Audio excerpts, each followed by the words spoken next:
Welcome back to another Joe Mullally sharing space. The very best way to get to know nature, and up to this, locals just kept it to themselves. The keys to unlocking this wisdom, simply motivated by her generosity of spirit, vast inner garden of traditional awareness, a profound and deeply spiritual moment. It is really that simple. In the late 1970s, a holidaymaker was strolling along a beach in rural England one morning, when he spied something odd sticking out of the sea in front of him.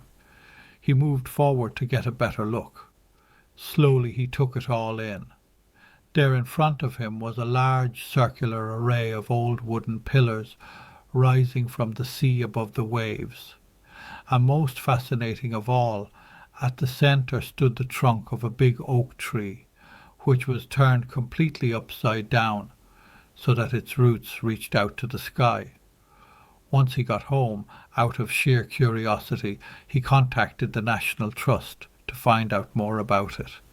That single contact set into motion a long saga which became known to this day as Seahenge. For as it turned out, the National Trust up to that point knew absolutely nothing of its existence at all. This whole structure had been blissfully concealed in the peat beneath the sands since ancient times. More recently, heavy storm waves had exposed it again to the world. And up to this, locals just kept it to themselves. It was just another part of the landscape. All that was about to change, however. From that single contact, it now rapidly became the focus of a frenzy of national attention. Interested parties of all shapes and sizes descended on it from all directions. Groups ranging from environmental and pagan interests on one side to archaeology and research academics on the other quickly sprung into action. Loads of special interest groups rushed to the site to make their case and stake their claims. The structure had never known such a buzz of activity in all of its 4,000 years. At first, admiration, speculation and genuine delight were the order of the day, but it didn't last. Inevitably the disputes and debates began. The fervour and zeal with which all sides defended their particular positions was like nothing ever seen before. Broad alliances were formed as the various legions consolidated into two directly opposing groups.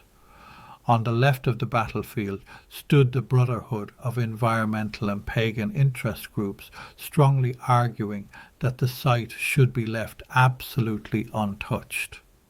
On the right of the battlefield stood the scientific encampment, spearheaded by the disciplines of research and archaeology, insisting the structure be disassembled and taken away to save it from the sea and to catalogue its secrets. As is the case in such matters, neither side was interested in listening to the other, nor giving any ground to them either. Eventually, the whole thing ended up in the courts, many courts, and the outcome of it all, at the end of the day, the scientific side led by the National Trust got its way.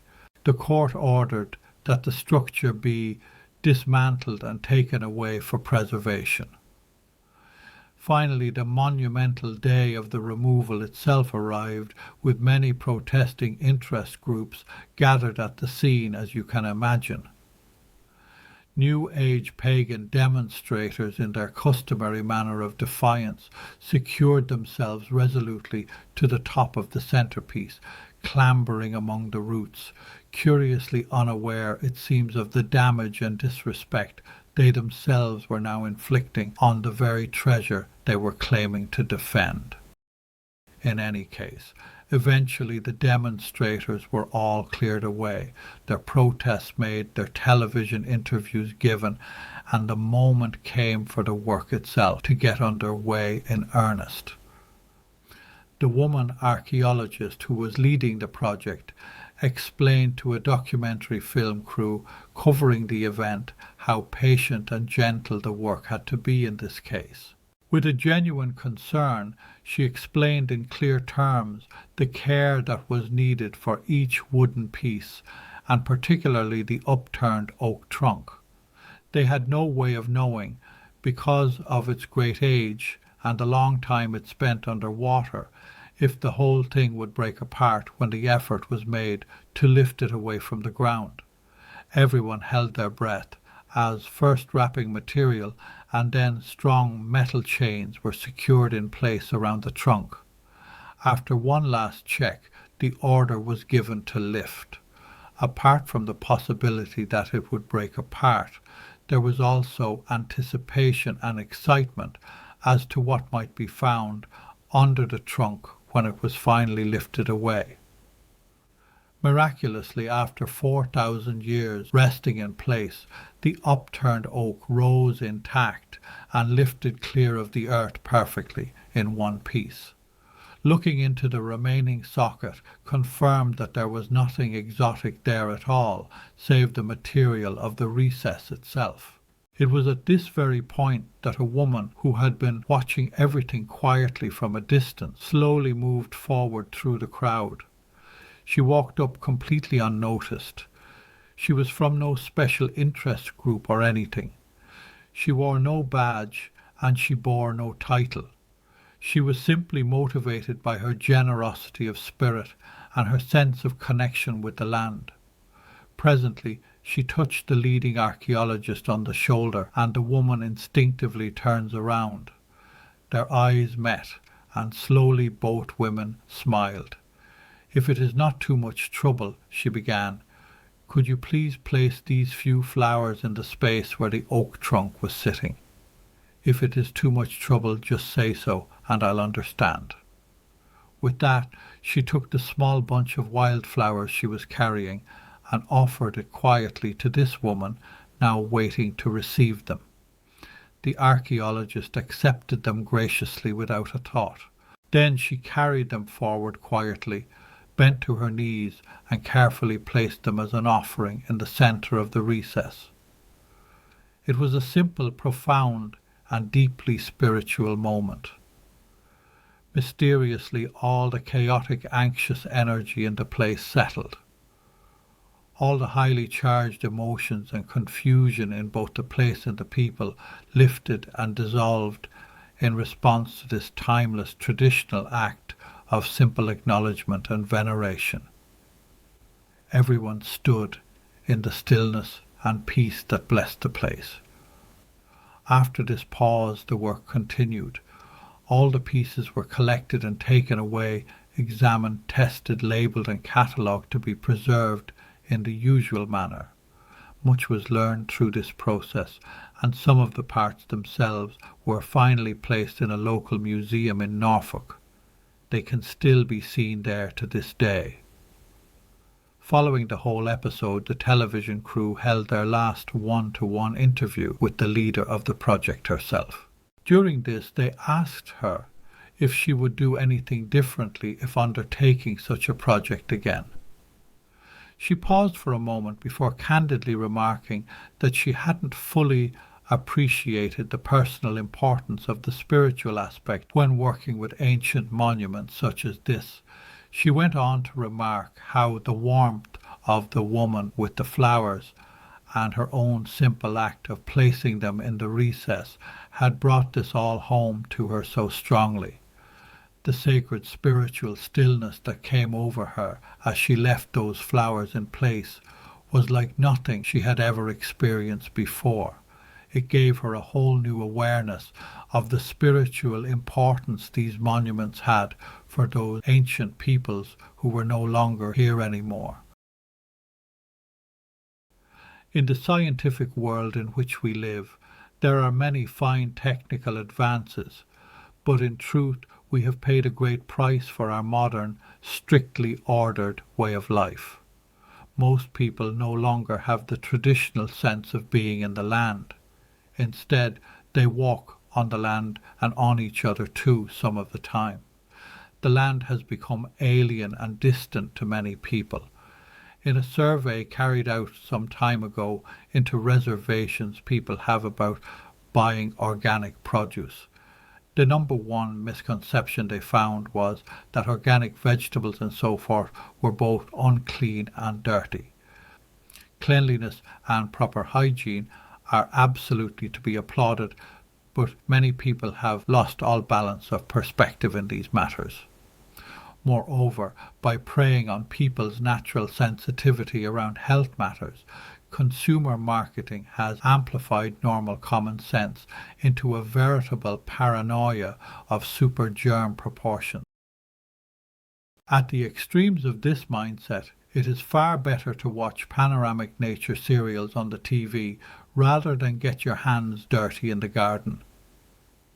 In addition to all this, the traditional process of people coming together in supportive communities has been transformed through social media into an angry landscape of self-serving networks and self-serving interest groups. In this system, everybody debates and nobody listens, and groups that proclaim to support Mother Nature often unwittingly undermine her instead. These people lose out on so much. The nature they're separating themselves from sits patiently waiting for them just outside the door. Traditional values and natural ways of living are a heritage that speaks to the heart. The beat of the land inside us cannot be completely undone in a few generations after it informed our ancestors for hundreds of thousands of years. The spiritual kinship your ancestors shared with the land goes all the way back through your individual family line, and the keys to unlocking this wisdom lie in taking time out to look into traditional ways. Outwardly simple practices open the pathways to a vast inner garden of traditional awareness. It is really that simple. In the real life story above, the woman with the flowers was absolutely connected with the land, and because she carried no other agenda save a genuine wish to honour the place, her offering of flowers was truly unconditional, and as such it met no resistance from the workers at all. To the contrary, she found in the project leader a heart as genuine as her own. It happens so often that nature and place manifest these things in strange ways. From my point of view, it is no coincidence at all that the archaeologist in question came to be the leader of the project, nor that these two women came to meet. I often remind people how a place itself can have a strong unseen influence over who comes to work or to live there. The very best way to get to know nature is simply by going outside and meeting her. Adopt an open, generous, childlike attitude. That's definitely the best approach. Choose a tree that feels good to be close to and one that is easy to climb. You might start by sitting under this tree and later even climbing into it, if that is completely safe for you to do. Take all means necessary to keep safe during this. Falling out of your tree serves no useful purpose at all. These practices can bring surprising results as you continue to sit and relax. For example, when you sit in a tree held in its branches, it can share with you its perspective of the landscape below and many other interesting things. The world looks very different from a tree, but watch out. After a time, you may find you learn far more from trees than your smartphone or AI can teach. When you start naturally relating with one place, your family kinship with the land becomes fully restored. Once that happens, places feel completely free to share their deeper insights with you. Insights such as how mankind lost respect for the land and nature herself when man lost respect for woman. How the mistreatment of woman by man has run hand in hand with mankind's growing disrespect for and abuse of Mother Earth. Insights into the grief the land suffers from the present day indifference of mankind. Insights that move you to realize that if man and woman cannot live and genuinely honor and deeply respect the divine within each other, they cannot truly live it and respect it in the land or anywhere else either. True love, as they say, really does begin at home. So the work of healing humankind's natural relationship with the land is really about healing all our various relationships on all levels everywhere. Back at your tree, it may remind you too of the consequences in how the modern world defines itself scientifically, setting things up in terms of opposites.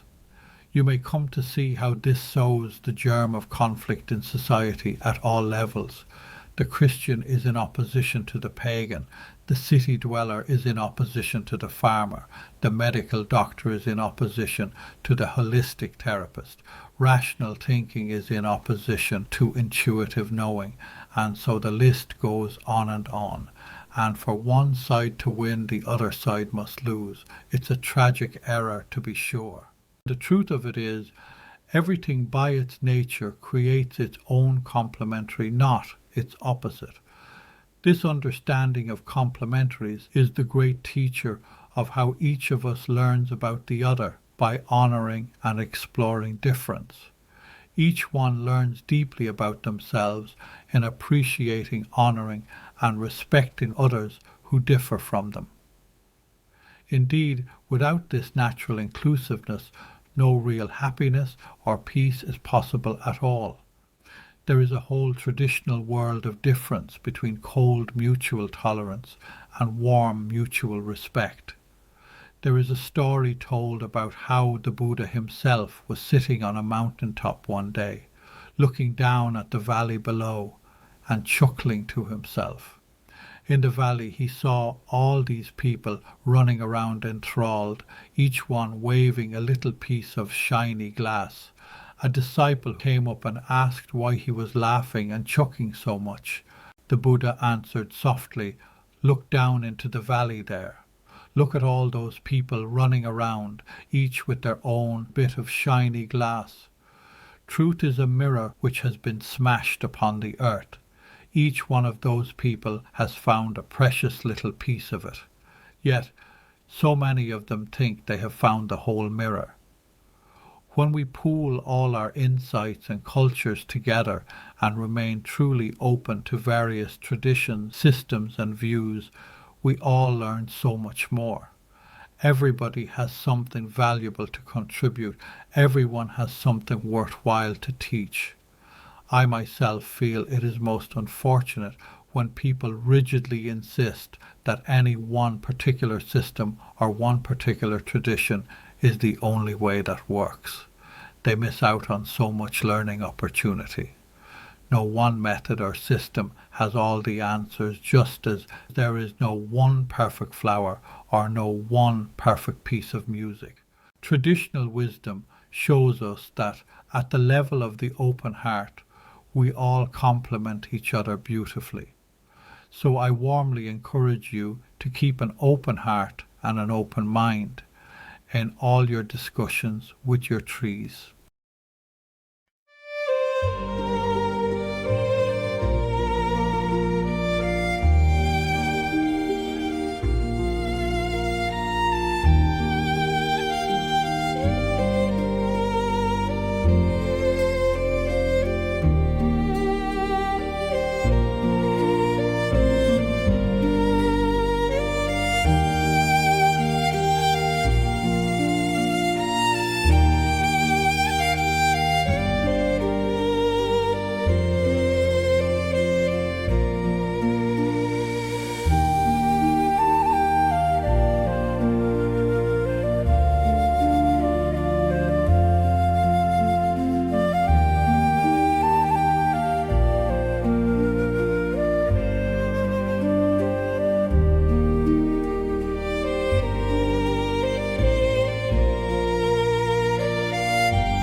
We invite you to listen to the video again as often as you wish.